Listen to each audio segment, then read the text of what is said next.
Also, we have several of our professors here tonight, and so I'm so delighted to introduce Professor Dr. Keenan Alderson, Professor Dr. Andy Harity, and Professor Dr. Adele Harrison. Let's give that.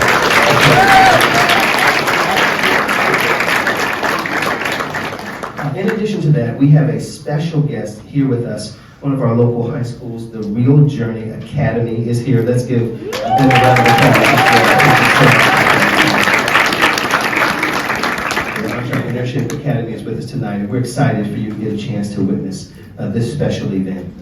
So as we go into this event, and I'm very pleased to say also with us, I don't know if I have any other deans, but I do see the Dean of the College of Engineering, Dr. Phil Van Haster. Let's give him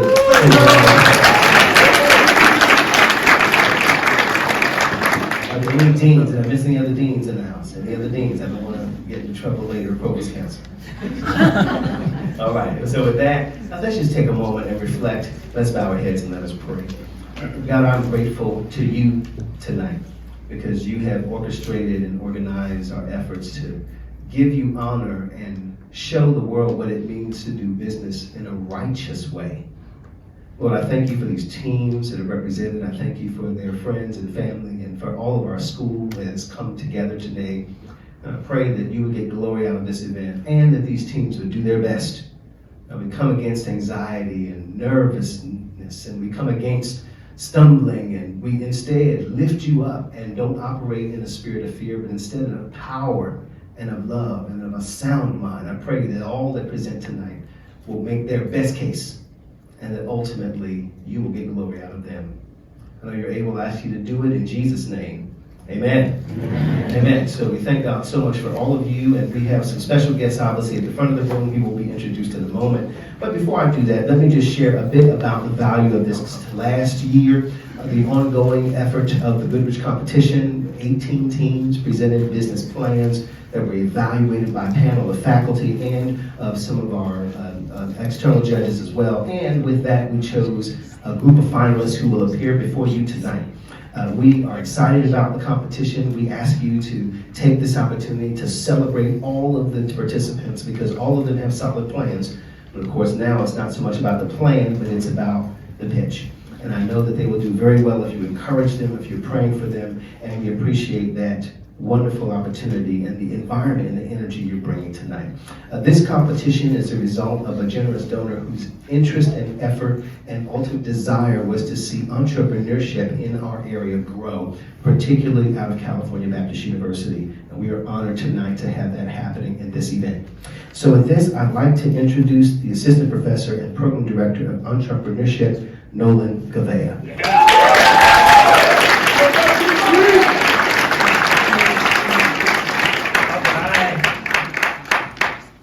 Hello.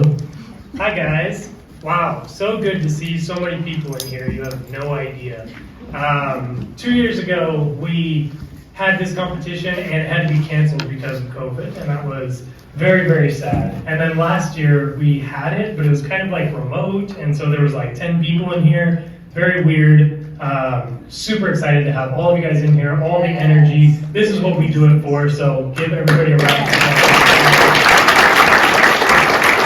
Like Dr. Gramling said, I have the honor, the absolute blessing of being able to be the entrepreneurship program lead. I get to coach a lot of these fine students in my classes, and so this is going to be very fun for me, particularly to watch, and I'm excited for you guys to watch as well. Now, what you guys care about.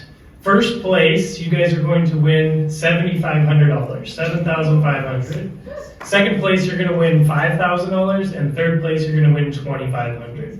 So, let the games begin. All right. So we have 5 wonderful judges with us tonight at the front of the room. First, we have Method Manaragua. He is a licensed professional electrical engineer and owner of Current Renewables Engineering Incorporated. His offer is cloud-based design and engineering services for solar and electric vehicle charging stations. His team of licensed civil, structural, and electrical engineers serve 20 solar installers across 30 states across the U.S. A graduate of CBU, Method was recognized by the Greater Riverside Chamber of Commerce with the 2020 Emerging Entrepreneur Award. Next, we have Nathan Freeman.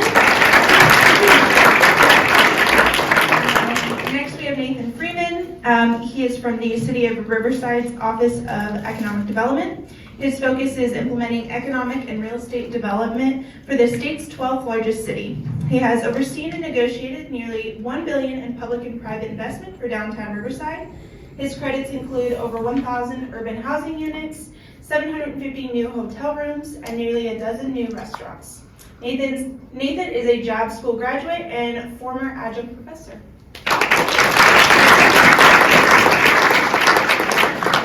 Next, we have Rhonda Roberts. Rhonda Roberts is the Riverside County Office of Economic Development. She ensures that existing businesses and startups follow proper procedures to successfully run their businesses within the county. She works closely with the county permitting and planning department, as well as the city economic development teams within the county. With her marketing background, she also focuses on communication of the benefits of conducting business in Riverside County.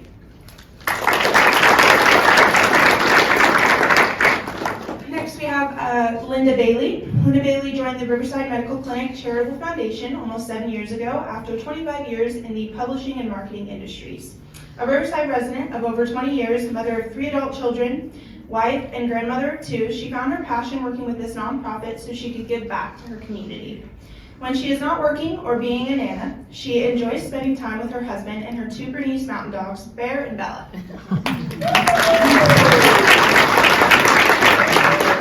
Last but not least, we have Brian Kennedy Jr., who is the Executive Director of the Entrepreneur Ecosystem at the AMPAC Business Capital. AMPAC is a designated community development financial institution with the U.S. Small Business Administration. The company has financed almost $1 billion in small SBA loans for real estate, equipment, and improvements. Brian enjoys coaching and mentoring youth in his work as a founder of the Ballers Kingdom, a nonprofit entity focused on personal, educational, and professional development. First, there's going to be a QR code. I'll go ahead and put it up on the screens. This QR code is the information profiles for each team. So you guys will be able to see, kind of read about each team and what they're pitching. So keep that in mind. And then as a reminder for our teams, each team has a strict 5-minute time limit for their pitch. So at the 5-minute mark, the timer will go off and you will be asked to stop speaking. So just keep that in mind. And as a reminder for our audience, your votes will contribute to the overall score. So, be taking note of your favorite teams and, businesses that you think would do the best.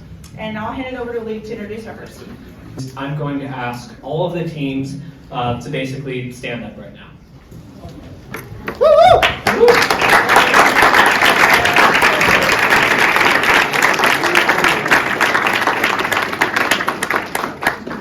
So now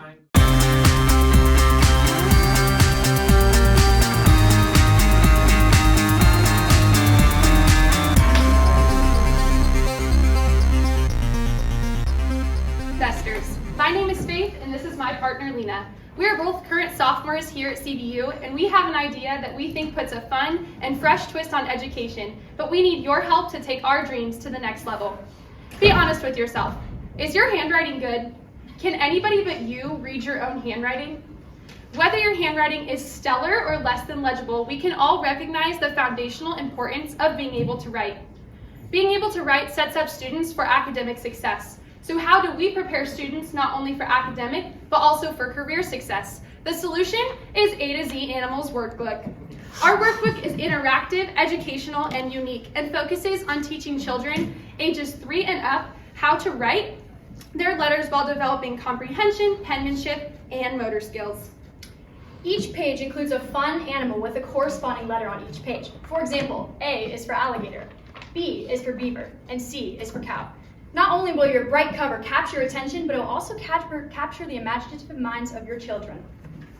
Now you may be thinking, where can I find this workbook? My partner Faith is going to hand out workbooks and brochures for you judges to keep, as well as to look at as to where you can find out where the books are from.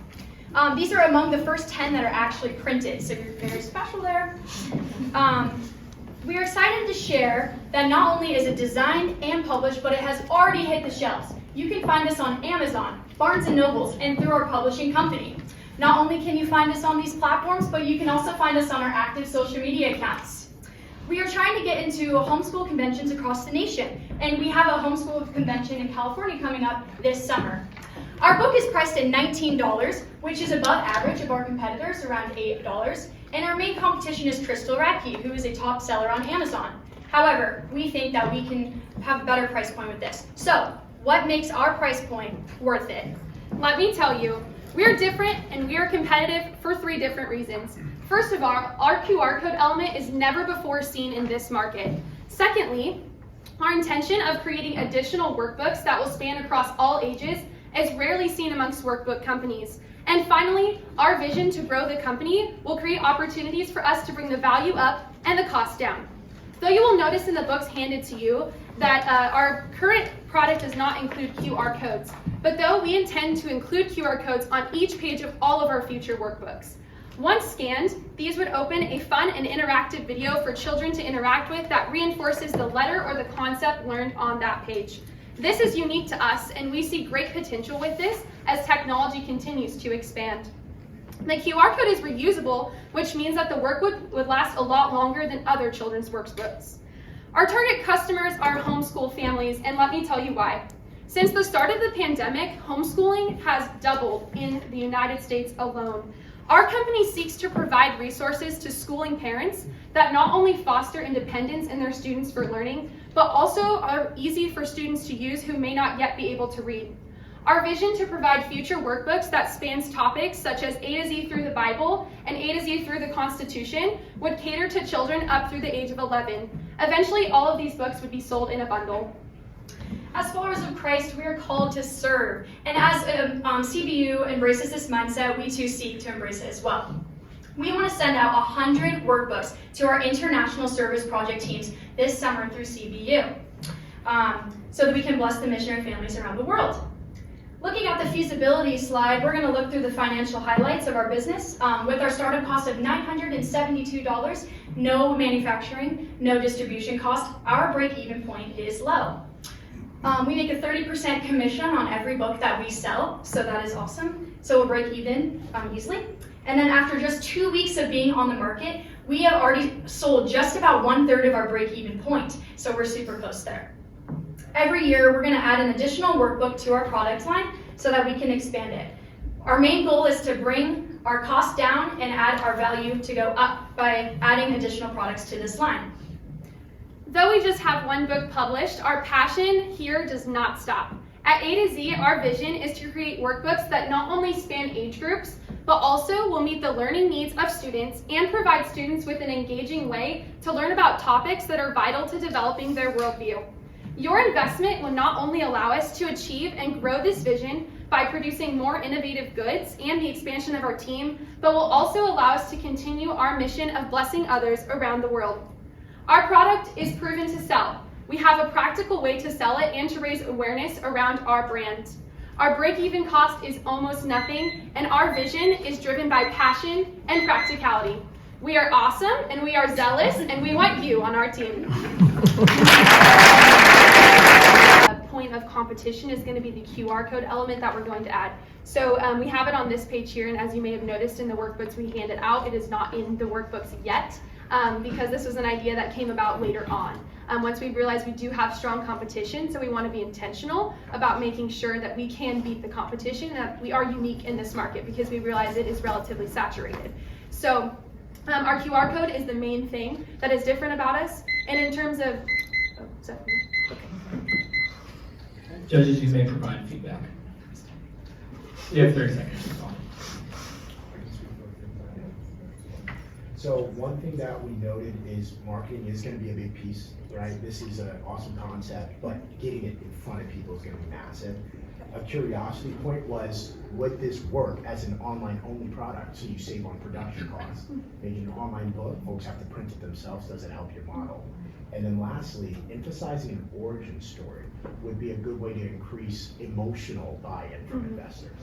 Great presentation. Thank you. We're going to call up DigitizeMe. Can you come on up here? Give it up.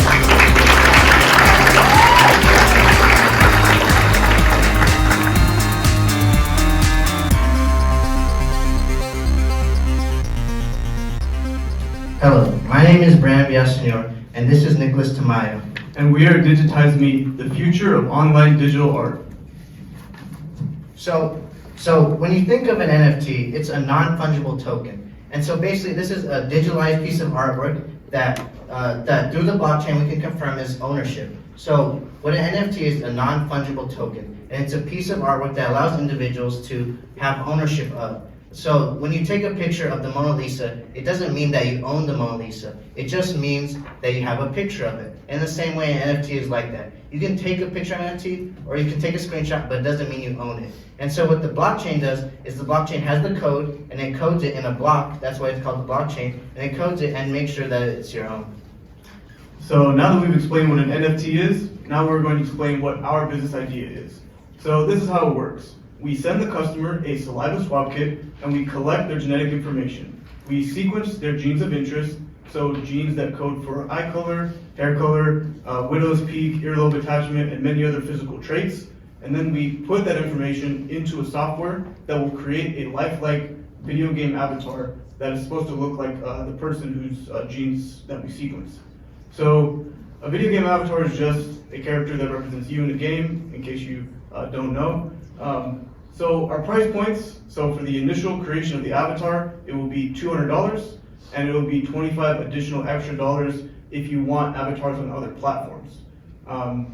If you want to turn your avatar into an NFT, meaning that only you can have access to it and only you're the owner of it, that will be an additional $50 per avatar. So as you can see here, we're going to have our marketing through VRChat, Twitch, Reddit, and YouTube.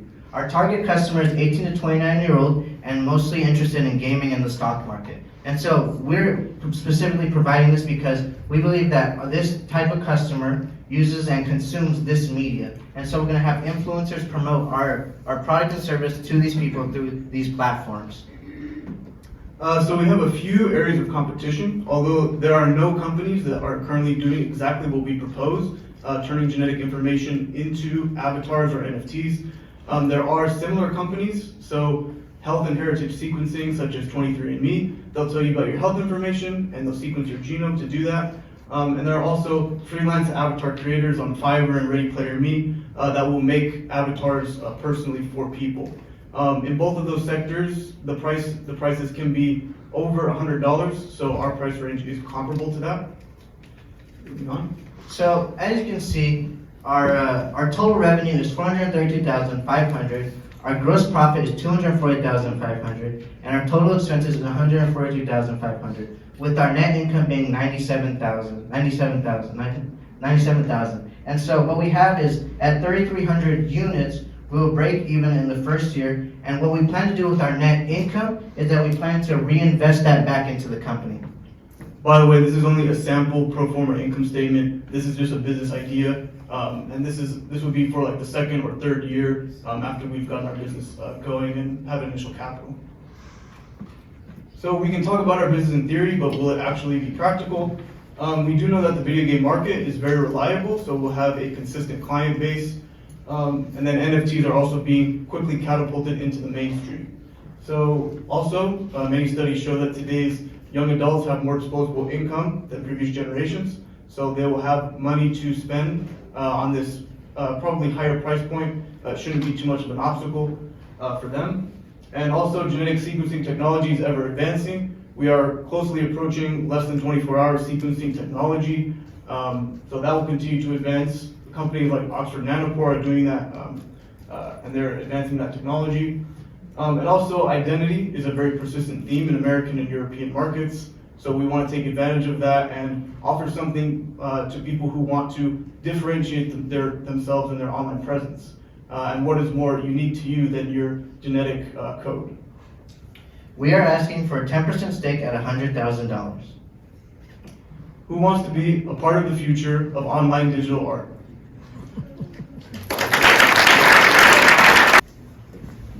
You're good to go. So we had three initial questions. I'll try to loop them into one. we're really trying to understand where's the security, especially the cyber security for people's DNA sequencing. We want to understand why were there not any video game platforms in your marketing strategy outside of Twitch, which is a general one. And then what's your origin story and what are the facts around that disposable income you're referencing for your target market? So thank you for the questions. I can probably answer the first one. So what we do is we take your genetic information and we make the avatars. And then once the avatars are made, we get rid of that genetic information. We won't need it anymore. There are many laws against keeping that information, and so we're not even allowed to do that anyway. And we're obviously not allowed to share it to any other companies as well. I believe the second question was... It was around why aren't video game companies in your marketing model? Okay, so I'll answer that question. Thank you for the question. So we chose these specific platforms because we're choosing people who are influencers in those communities. And so we're not choosing specific video games because specifically we want people who watch and consume this sort of media to be part of it. And so we believe, or we know that the gamer... And we kind of got this idea from an anime, so. All right. Then thank you so much for presenting. And the judges, 30 seconds. Judges, you can provide feedback. Another one is making it clear who those the influencers, make that clear, because it doesn't, for those of us who aren't familiar, it may not be as obvious. Thank you. Thank you. Thank you.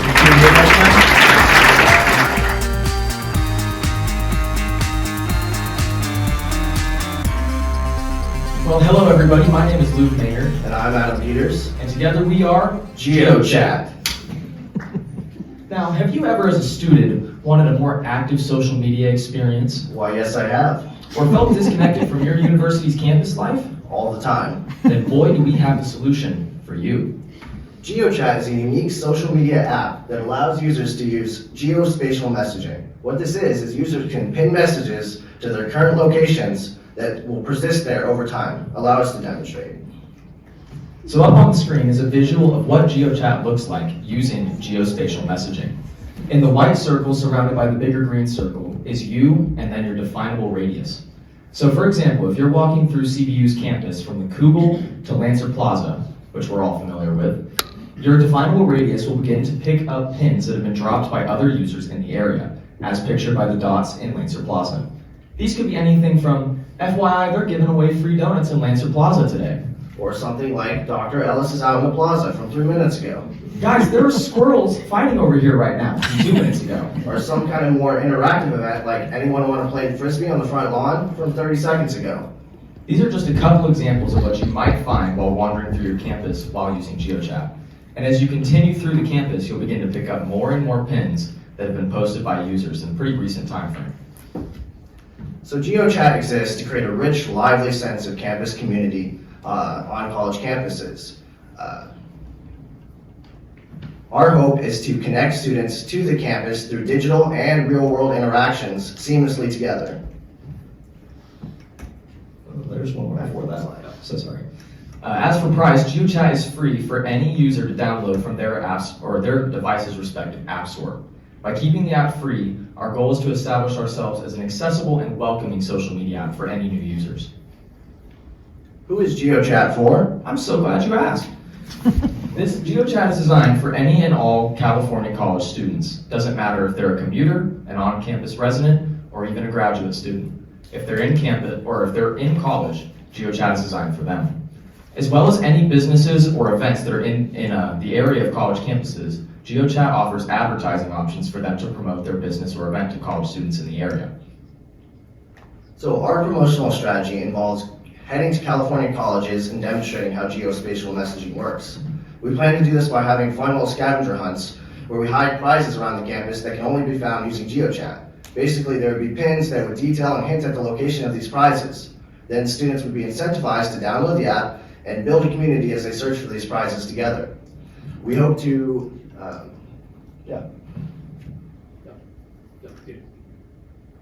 No, that's the next slide, sorry. So how do we make money? Advertising. Like many other social media platforms, GeoChat offers advertising options to local businesses, events, or anyone looking to attract college students. Depending on the level of promotion, frequency, or a couple other options available to the advertiser, pricing will vary. But think of these as virtual billboards within the app of GeoChat, similar to the picture we gave a couple slides ago. So our main competition is obviously Facebook, Instagram, and Snapchat. However, we differ in that GeoChat is a much more active social media. Whereas on Facebook, anyone can post or react or interact with any post from anywhere at any time. Like we've been doing for 15 years now. On GeoChat, you're only allowed to post and react with comments that are in your local area. This way we can bridge the gap between digital and real world interactions, as you have to be in the same local area. Some important financial highlights of GeoChat is in our first year, we're planning to have an initial startup cost of $250,000. This goes towards equipment, promotional advertising costs, and development costs. Everything that we would need to get the app going in the first year. Second, we are not planning to have cash flow in the first year as we focus entirely on building our user base. Every app knows it's hard to get your first starting user base. So our goal is to have 50,000 users in the first year, which is about 2% of college students in California. By doing this, we hope to achieve proof of concept for advertisers going into the second year, where we'll begin generating revenue. And lastly, our break-even point is foreseen at the end of the second year. We hope to have around 700 consistent advertisers around the state of California. This is using conservative estimates, but by doing this, we should achieve our break-even point by the end of the second year. So come join us as we unite college campuses across California And make GeoChat the next big thing in social media. So a couple questions we have. We do want to ask how you actually plan to reach your advertisers, and then how do you plan to contact your colleges? How do you plan to get to the right person in the right school across every college in California? Are you planning to hit on four-year colleges, community colleges? What type of college? State school, university, private? Are you also thinking about who advertises to college students? Is that a big enough market to break even? And then lastly, how long do those notifications last? Is that long enough for engagement? Sure. Yeah, I'll start with the last two. The second last one, the notifications. So they would be varied by how much you would pay. So an advertiser could pay more for a notification that would last longer, and that way we can have variation in price. And then, what was the second last question again? The second to last question was, who's advertising on college campuses? I think this is what makes GeoChat really good, is that since it's such a local thing, most places, businesses around college campuses are going to benefit the most. Because it's going to be an advertisement that's mostly local, those local businesses, local shops, any kind of place that college students typically visit, that would be kind of the type of places that would benefit most heavily. And as for reaching the universities to contact people, we have thought a lot about who we would go to first. We would love to go to athletics departments. Is that when you're looking at folks who advertise to colleges, is that too limited of a scope? If that's your main source of revenue, do you have to be limited to colleges? Because who advertises to business owners, is that a larger revenue model for you? And then secondly, as you all are looking to contact colleges, don't limit yourself to only California. Why?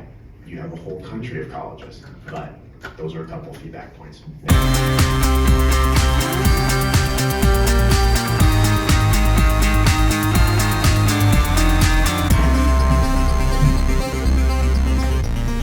Hey guys, my name is Clark and we are Kessel Coffee. To start us off, I want to give a little story. Have you guys woken up and you thought, man, I'm really tired, I need a cup of coffee, or I need some tea for everyone who doesn't drink coffee? Well, you're out of coffee. You go to Starbucks, you want to pay $6 for a cup of coffee? Nah, $6 is way too much. What if we delivered coffee straight to your door on a subscription-based service? This coffee is from all over the world. You guys know exactly where it comes from, and you can feel good about it because we're giving back to the community that you guys are purchasing this coffee from. Hey everyone, my name is Lance Borden. Our prices for this subscription-based company is going to be $27 for a base subscription and $34 for a premium subscription. Now, these of course will give you different options on our online store as to what coffees you want, what coffees we're going to allow you to have. That's just business, you know. But essentially, the way that people should see this business is that given it's a subscription-based company, it's a premium service. So what you're paying for is a premium service and premium products. So in addition to that, Clark mentioned it, we're really serious about giving back. Will is going to go over more of that later, but that's what customers can expect from our company.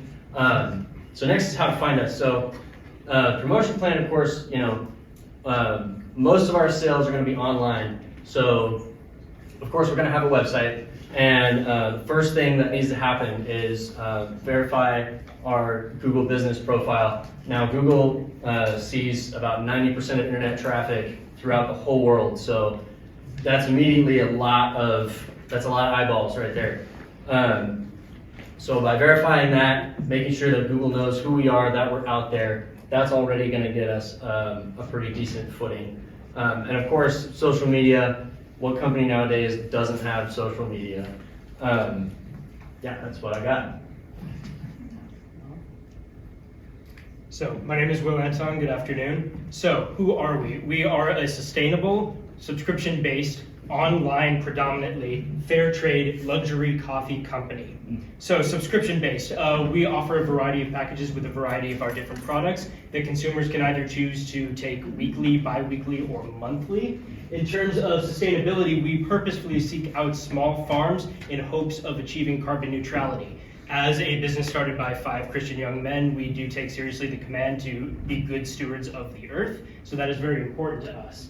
That sentiment is also echoed in fair trade. Laborers are paid a premium and are given decent work hours. We also intentionally seek out family or small community farms so that we are able to create a stable economical environment. Finally, luxury. Our coffee is specifically sourced from select farms worldwide, and we continue to work with those different laborers and with those different farms in hopes of producing only the best product that meets our artisan standards. As far as our consumers and our competition, our consumers are going to be based around that middle to upper class, so that way they can afford our luxury goods and services. And with that is we are going to be basing it in the Inland Empire around our college campuses, so that way we can still hit where we're coming from and where we call our home. And as far as our competition, we do have competition in Arcade Coffee Company, Lift Coffee, and Conjun Company, Roasters Coffee, in which those are all somewhat of our competition because they do have those at-home shops. However, our main goal is to have our prayers and dreams lifting up the place that we're getting our coffee from, so that we can provide that in our subscription. And I'm Griffin. So for Kessel Coffee, I'm going to do the financial statements. So if I can direct your attention to the center of the screen, you can see that on average our coffee costs $9 a cup. If you break that down, that's $1.09 our cost, leaving the remaining profit. If you do the calculations, that means it's an 89% gross profit margin, which is excellent for our industry. If you look just below that, our sales forecast for the year, we have predicted from January to December a slow and steady growth, but continually growing. Towards the later years, you can see that it's more seasonal, more volumes of coffee are going to be wanted, therefore the higher demand. And if you want to get a breakdown of what our products are going to be consisting of, 85% of it is going to be strictly coffee. That gives 10% to teas, and the remaining 5% to spices. Alright, unfortunately, we're going to have to cut you off right there. That's the 5-minute mark. But now we're going to give 30 seconds for the judge to just Well, thank you all for your presentation. This has been awesome. So a couple of questions that we had. First is about your competition. The folks you listed, those are a couple out of many other coffee shops just in Riverside. So it needs to be a little bit more extensive for that side, but the question is, do you feel like you've really covered your competition? And then your location for your target market. $9 for a cup of coffee for this region is comparable to Starbucks and other competitors as well. So understanding that middle to high income location is important that we want to ask that question about. Did you research if there's another location? You have 30 seconds.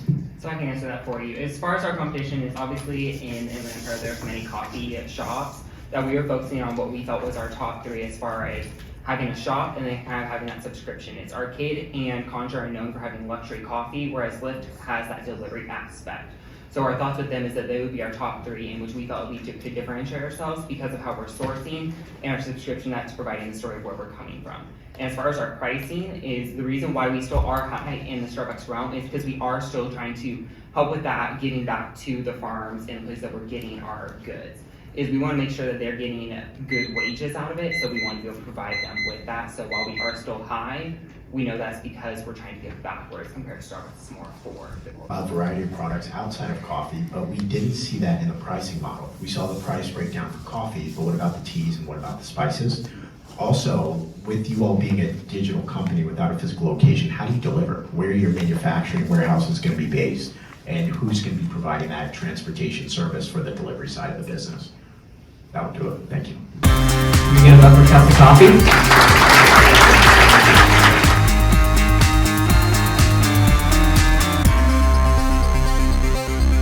My name's Kiara. My name is Alexis. And my name is Maddie. And we are Magnolia Landscaping. And by a show of hands, who would like to renovate their front yard or their backyard? Nice, nice.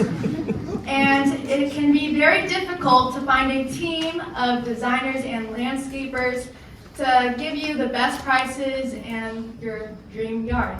But with Magnolia Landscaping, it's an online website. You'll basically take a picture of your front or backyard that you are wanting to fix up, renovate.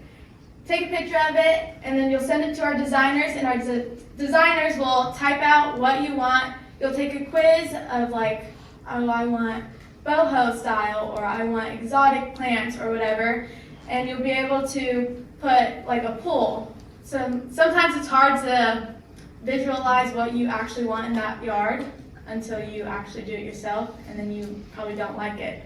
So with this, you'll have designers, landscapers to design everything for you. You can change whatever you want on this website. If it's a red fence and you want a white fence, you can change that really fast, and then you'll have your perfect dream yard.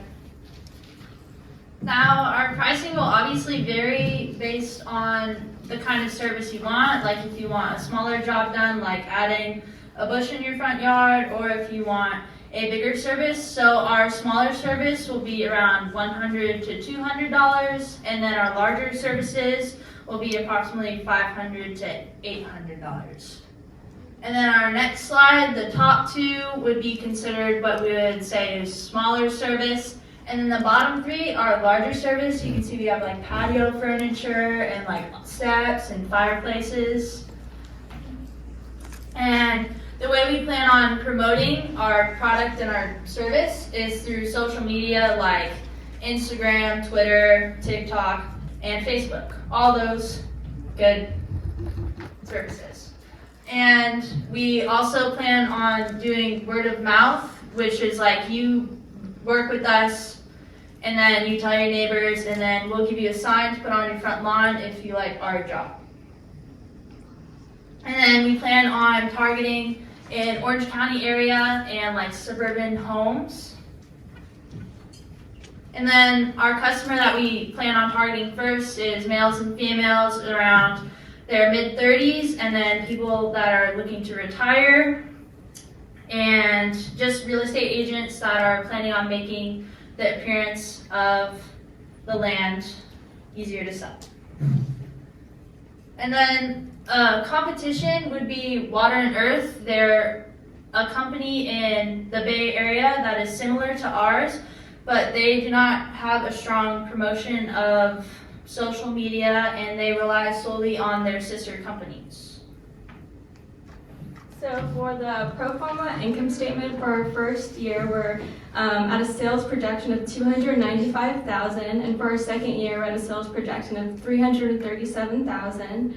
Our net income is $43,194, and for our second year, it's $54,061. I think the most important expense is going to be rent expense and utilities. We really want to have an office to have that face-to-face interaction with our customers if they're local to us. And if they're not, then we have our strong website. That's our goal, to make that our kind of our strong suit. And then for the pro forma balance sheet and cash flow statement, the important thing is that for our startup costs, we're gonna have a private lender of $54,349. So this would have a 0% interest rate, and it'd be coming from a family member. And then yes, we are a feasible company.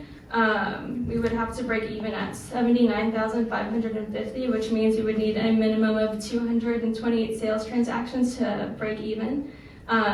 So again, we are a profitable company. We are projecting to make 617 sales transactions our first year. And again, we are directly working with contractors and nurseries. So we are an outsourced company, and that's how we are going to be successful. So again, we're profitable, and I believe that we're feasible. I also wanted to say for promotion, we want to promote to new neighborhoods and like new homes, because there's like 90% of new homes are under HOA. All right, can we give it up for them? For your presentation, that was awesome so far. So a couple of questions we had were specifically around scalability, especially with your goal of hitting 617 sales transactions. With a team of 3, that's about 2 customers a day. That's a good bit. So we want to make sure you all are prepared to scale at that level. Also with competition, we noted one company in our competition slide, but there are a plethora of landscaping and architecture companies that do that same scope of work. So what's going to differentiate you all outside of price is a thought and a question. Lastly, your virtual website experience plus an in-person office. Are you targeting people using the website and making the picture and making a virtual experience, or in person? And does that in-person office limit how fast you all grow because of that expense? Just a couple of questions. Thank you. Team, you have 30 seconds. I feel like it would be basically on the website, but I feel like if you aren't able to, I guess, if you're not in that area, then you can meet in person, or if you want like to see it in person, you know, I don't know how to explain. Yeah, if you want that like face-to-face interaction, like locally, I think we could help the ones locally around our area where we have our office, which would be an OC. Now, if it's in a different state, then our website would need to be really strong to be suitable for those customers. Judges, you may provide feedback. Social media strategy is great, but we don't think it lines up too well with your target market, especially if you're going for 30s and up. Not too many 30s and up folks are on TikTok or Twitter or Instagram predominantly. So maybe rethinking that marketing strategy with your target customer was one feedback point. And then another feedback point is, who are you targeting as your customers? Maybe you should target more organizations that pay for the landscaping services, like the HOAs, targeting them directly as opposed to homeowners. Thank you. Perfect. Can you give it up for them once again?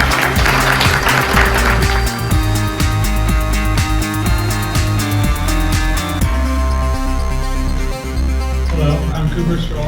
And I'm Garrett Graff. And we are SafeSuds. The car wash industry is terrible for the environment. Every single component in your typical car wash is toxic. When you look at the soaps, there are numerous chemicals that are harmful not only to the environment, but to you. Every single one of the chemicals that is underlined is proven to be a skin irritant. The sponges are made out of materials such as plastic, polyester, and nylon, which are known to decompose after 52,000 years. So every single time you throw away your sponge when you wash your car, it's just sitting in a landfill.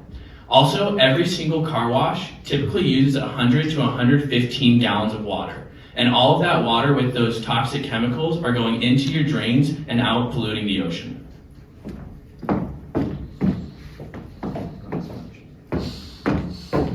So how are we going to solve this problem? We have an eco-friendly soap packaged just like a Tide Pod. It's completely plant-based, safe for the environment. It's wrapped in polyvinyl alcohol and breaks down into CO2 and H2O, which are safe on the ocean. We also solved the sponge problem with a sponge made completely of wood pulp and hemp fibers, which break down just 6 to 9 months after use. These two package together quite nicely. You put the pod inside the sponge, soak it in water for 60 seconds. During those 60 seconds, you rinse the dirt off your car. And by that time, the PVA has broken down. You have all of your soap within your sponge to eliminate extra wasted product. We also include a microfiber sponge cover, which just prevents all scratching. Any sponge on the market is going to leave micro scratches on your car. And then lastly, a 3.5 gallon bucket, which helps you follow our instructions. With those instructions, you're only going to use 27 gallons of water as opposed to the 100 to 115. We make it really convenient by packaging these all in a kit. While other car wash competitors, such as the chemical guys, package their car wash supplies together, they include a bucket and soaps and microfiber towels as well, but their kits cost $75. Our kit, called the SafeSuds Starter Kit, starts at $15 and includes enough supplies for 6 total car washes. We will also include a subscription service that is monthly and bi-monthly for $7 plus shipping and includes enough materials for 3 additional car washes per month. So who's going to buy our product? About 30% of Americans prefer to wash their car at home. The average of those are washing their car every 2 weeks. This market has grown and is continuing to grow, and 77% of Americans want to live a more sustainable lifestyle and are willing to pay extra to do so. We're going to start selling our product in Ventura County, where the average household income is $21,000 more than the national average, and disposable income is directly correlated with car care. Ventura County also has 830,000 registered vehicles and is a very environmentally conscious area. With 42 miles of coastline, these people are aware of what's going into their water. We're going to start marketing in stores in Ventura County using pop-up displays such as the one you see there that will showcase our starter kits. We will start in convenience stores such as 7-Eleven, Home Depot, and Shell, where you would get your typical car wash supplies. We're also going to target online nationally through targeted Facebook ads that showcase our starter kits as well as our monthly subscription packages. Lastly, are we going to make any money? So we're going to start by manufacturing 10,000 starter packs. That allows us to bring our cost per pack down to $4.22, leaving us, if we only sell half of them in our first year, with $36,000 in net income. We also have our subscription packs, which only cost us $1.57 per pack. We sell them for $7. On our packs alone, we're going to make almost $30,000 in profit. Thank you, and we are SafeSuds. Thank you all for your presentation, SafeSuds. So we did have a couple of questions. Specifically, have you all already started manufacturing? And then 2, how are you going to manufacture this product? Or is that your primary book of business, is that you manufacture this pod and the other aligned products? So we have not started. All of these products actually are made in Indonesia, which make it really simple on us. We even have the shipping on our cost per starter pack and subscription, calculated that with the manufacturer. And then the last question that we had was, is there a contemplation of expanding your target market past the car driver to car washes and to car washing companies? Yeah, so we have talked about the business-to-business model. We didn't think it needed to be included in the presentation because that's kind of our 5-year plan. We plan to start selling the starter packs and subscription nationwide and let people get to know our product first, and then start selling those directly to businesses.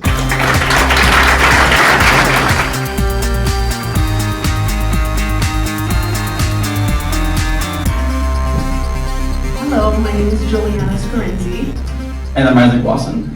And I want you guys to think about those nights where you want to go out to have fun with your friends, but your only options are a bar, a club, or a fast food restaurant where you're going to eat something greasy. What if I told you that there's a place that you can go to have friends with you, have friends, have a good dish, and feel safe while going to a late night restaurant? That's a Midnight Cafe, a place that's going to stay open from 5 p.m. to 3 a.m. Our beverages and dishes are going to vary from $5 to $15, and you can go to study, you can go to lounge, and you can go just to enjoy a midnight snack.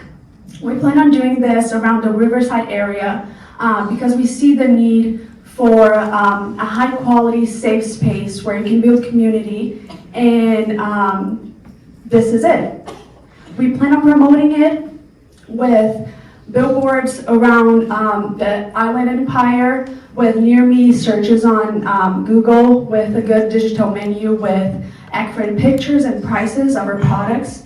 And we also want to support other small business around the area while promoting ours. So we plan on doing partnerships and events, and we also want to honor our clients with vouchers and coupons so they can enjoy special offers and discounts. Who and what we are as a company and a community partner is extremely important to us. Therefore, our values will match that. We value to have integrity with our customers and our employees. We are dedicated to being our best every single day, whether open or closed, and ultimately being committed to the community that we want to build up and be there for them. Therefore, we think our mission as a company backs us up. Our mission is going to be to provide a safe, friendly, late night environment atmosphere for the college student, to the families, and to provide quality, delicious, very delicious food and beverages to the locals, and if you want to come study in the study room, or if they want to just go hang out and build a lifelong friendship, that's there for them as well. Our main customers are going to be young adults from 18 to 30 years old, as well as families who are there for a family dinner, want to go hang out with friends once again, or for people who are traveling through the area and want to stop by for a late night snack. Our competition is going to be the typical 24-hour restaurants such as IHOP and Denny's, and then we also have competition with the quick service restaurants as well, such as McDonald's and Starbucks, Taco Bell, and those areas. And then, once again, with COVID-19 happening, the impact that had on the industry as a restaurant is tremendous. But despite that, the growth has continued to happen. Over the past 5 years, it has grown 3.5% on average, and then it's projected to grow 10%. The market size is projected to grow 10% in 2022 alone.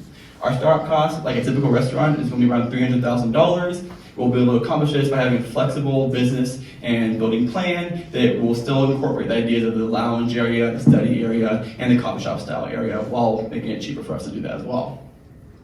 And then our profit margins and our profit, so we expect to have a turnover and profit in about 1.5 to 2 years into the business, and then hopefully reach our desired goal of 6 to 8% within 4 to 5 years of the business opening as well.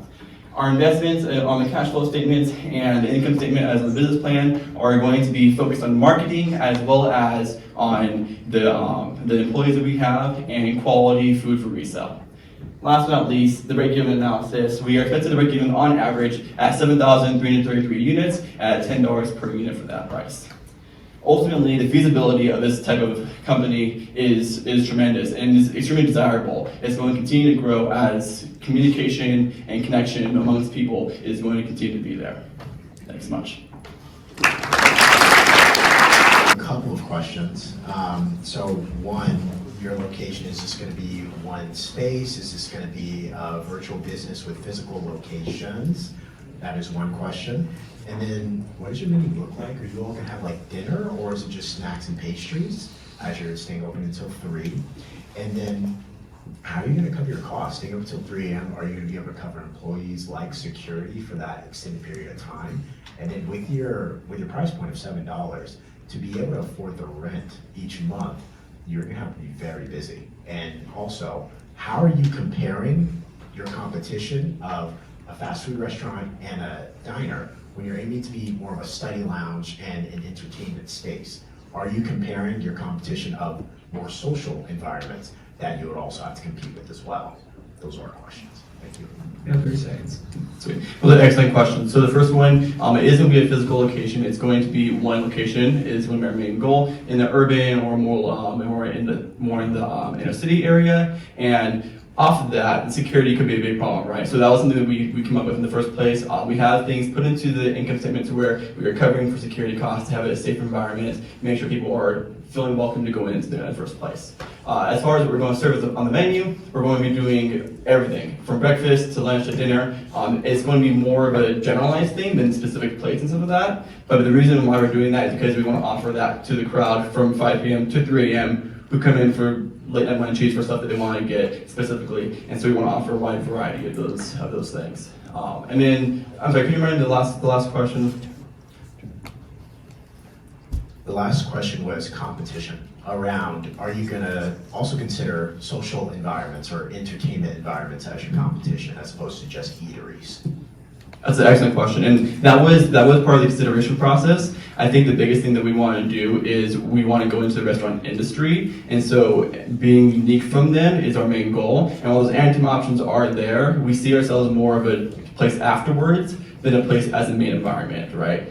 And so with that goal in mind, we have the idea of like providing a spot that's nice to go and sit down at, but it's not going to be the main attraction in a sense of people can go to other spots at first. You know, people can go to watch a baseball game, they can go to the local, basketball team and see them. But then afterwards, for a spot to go after when a lot of places are closed, we're there to be open for that. Judges, you may provide feedback. One of the feedback points that we had is your customer. You also included families in your customer model, but if you have students or youth between 18 and 30 studying and we can say networking, is that the right environment for family city as well? So a consideration point on that side of it. And another piece that we had for your customer, targeting entrepreneurs is another good option. Those who are self-employed or work from their home and they need that additional space, competing with the Starbucks and the other co-working spaces as an option as well.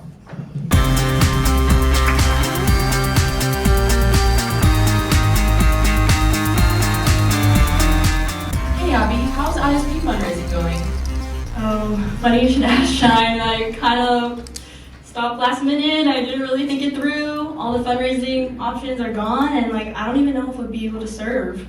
Bummer, sounds like it's not going too well. Which is why we're building The Well. My name's Shine Webster. I'm Abigail Yagi. And we're presenting to you today The Well. So The Well is an on-campus cafe that exists to provide year-round fundraising for ISP trips, as well as job opportunities and professional connections for CBU students who otherwise might not have access to those resources.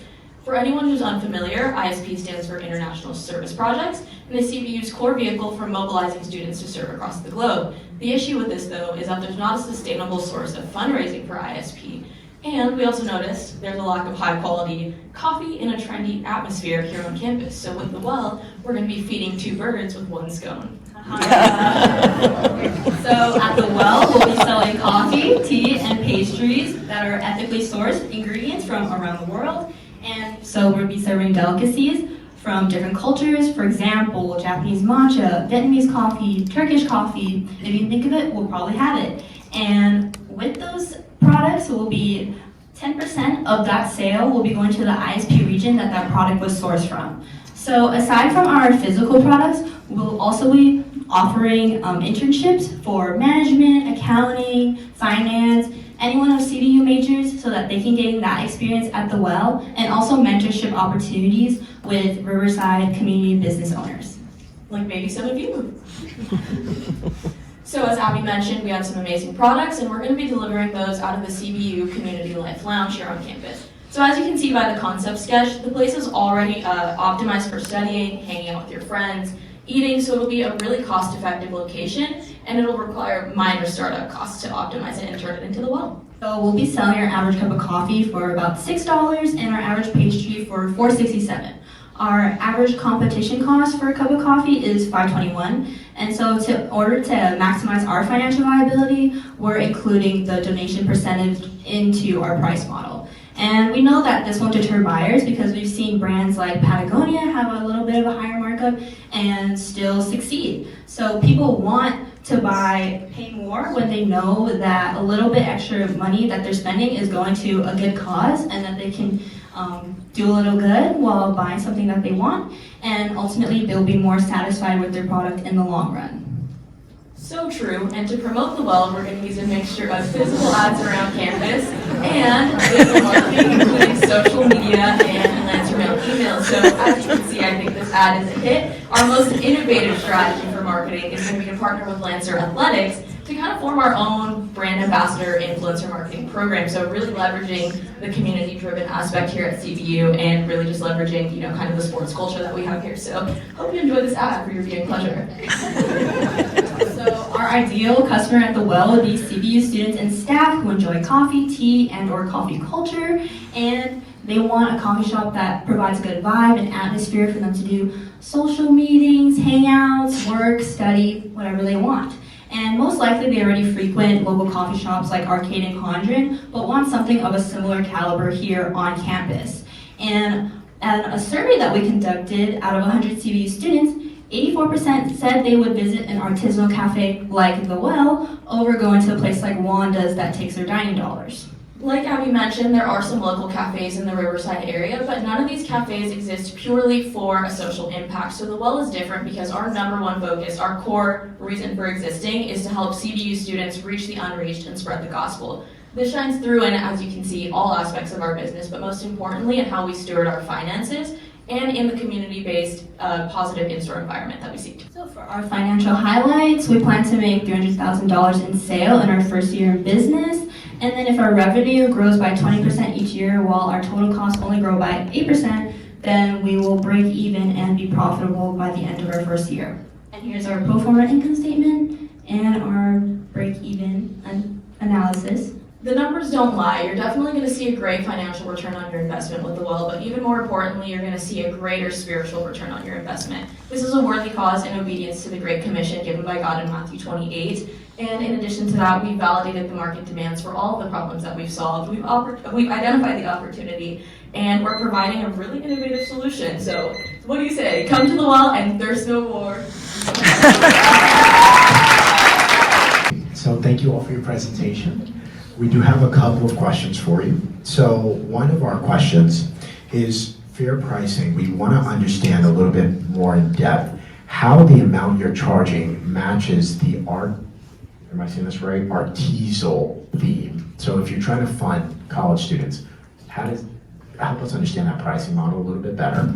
And then lastly, have you all already talked to CBU about this location?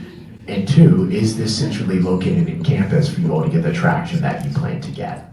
Yeah, so to speak to our pricing, it kind of fits the perceived value of what we're selling because we are selling something that's kind of a premium pricing, and we do want to brand it as such, so it's part of the brand, it's part of the persona. A lot of coffee shops in Riverside, like Arcade and Conjuring, which are kind of the students' top two, do something very similar, and so it's kind of like you're investing in a premium experience, and it's not really something you mind because you're not really going there because it's cheap, you're going there, for the experience and for that sort of premium of it, if you will. It's kind of a luxury thing on a smaller scale, so that's intentional in our pricing. And then as far as the percentages, that matches up with how much we're going to be donating to ISP. And then we haven't talked to CBU about the location, but if anyone in the room wants to continue the conversation, we're absolutely more than welcome. We're open to it. But yes, having it on campus is super important to us gaining traction. We really want to emphasize having something like that here because that's also kind of the biggest need that we've identified is that these things exist, but they don't exist here, and it's a valid concern for our students. Judges, you may provide feedback. The feedback. One, do you have to limit yourself to just CBU? There are more than one faith-based or mission-driven schools that you could provide this model to. And then two, your startup costs. We saw a blanket number, but understanding the breakdown of that would be helpful for us as investors and possibly for you all as well. But overall, well done. Thank you.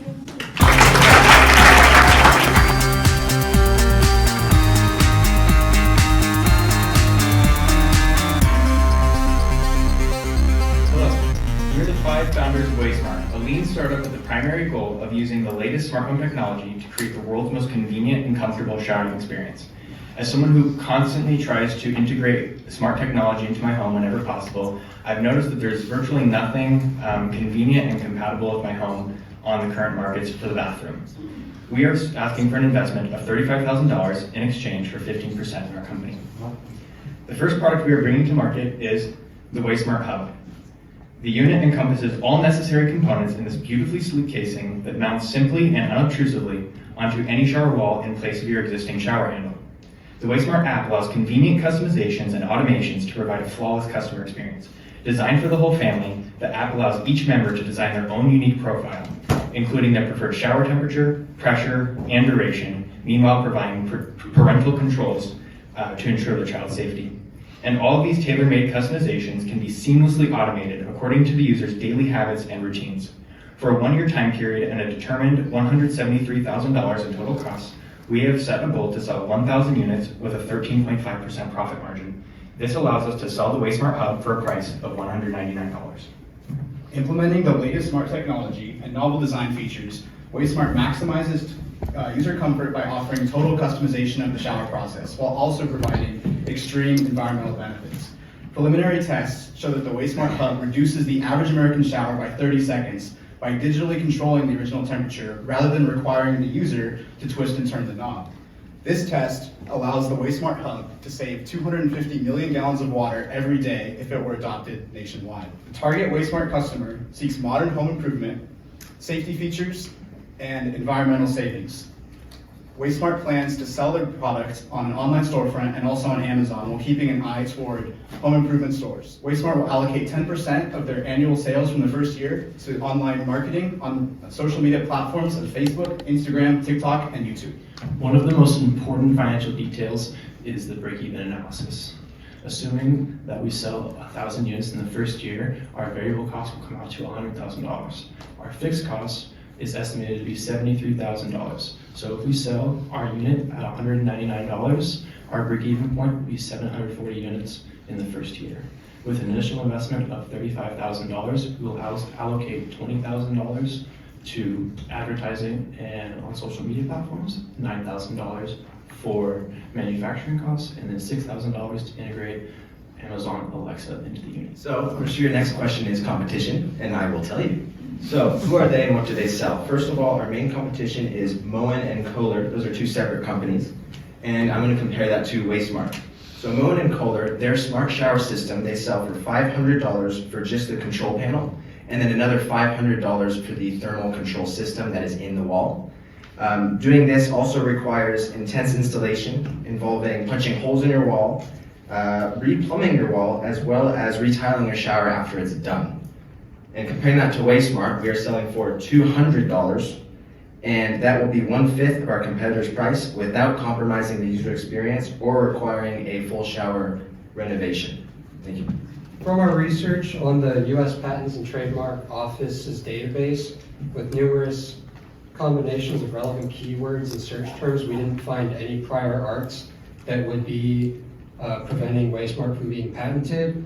waiSmart is looking to hire a patent attorney in order to get all of the necessary patents to make our product, and we are also considering the costs of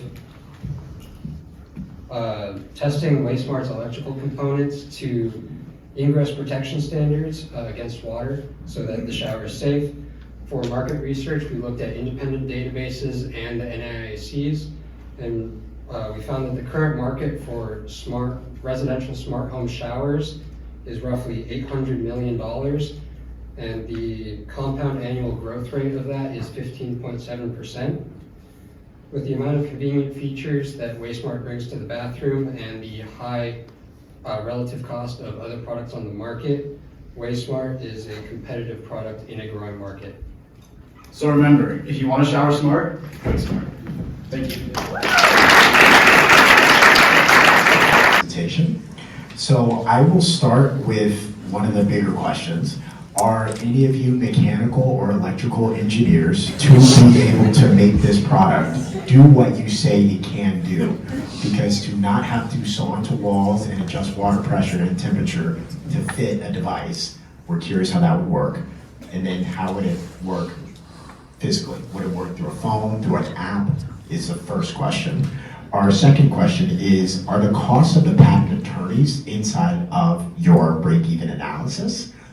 That is the second question. And then the last question, can you execute this? This is a very exciting product, but we have a couple of questions on the realistic execution of it. For sure. So I'll speak to the design aspect of it. Yes, we are mechanical engineers. We designed the hub there. Everything you saw was our work. As far as how it'll work, the idea is if you remove your existing shower handle, it exposes a hot inlet tube and a cold inlet tube. And what you're doing when you change the temperature in your shower is you're mechanically adjusting the flow rates. We're going to actually mechanically and electrically do that through the hub. It's going to route the hot and cold water into the hub and then do the mixing in there and then send it out through the pipe, which would normally go to your shower head. In addition to that, to answer questions 1 and 3, at the end of April, we have an event over in the engineering building where we'll be showing off a prototype of this model. So we've been working with local manufacturing companies and also getting design feedback on making sure this will work, and we intend to have the product shown off in about a month. As far as phone integrations go, I actually, over the winter break, was able to get my existing shortcuts on the iPhone to use Siri and be able to control Arduino circuit boards, essentially. And we would want to move that into using HomeKit, Amazon Alexa, for example. The cost of the patent attorney was accounted for.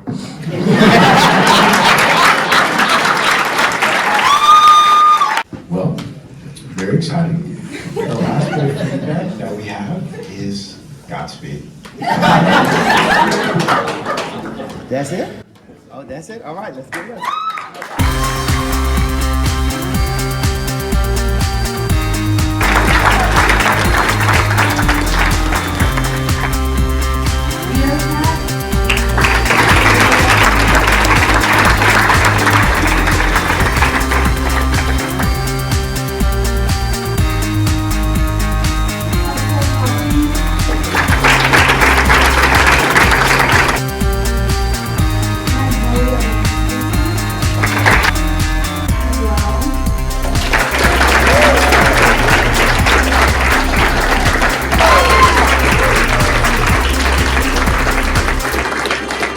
Economic development, companies come and go and make all kinds of pronouncements about what they were going to do. It's pretty challenging to do that and to be able to respond to questions in real time. So that's Circle President Madison Augusto. Let's give it up for Madison. She's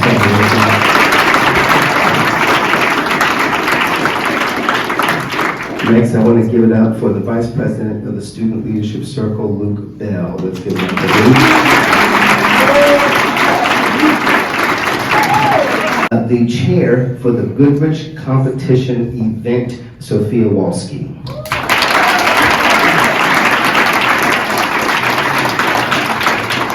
In addition, there are 3 administrative staff members who together really made this event special, and so I wanted you to recognize first Dolores Washington.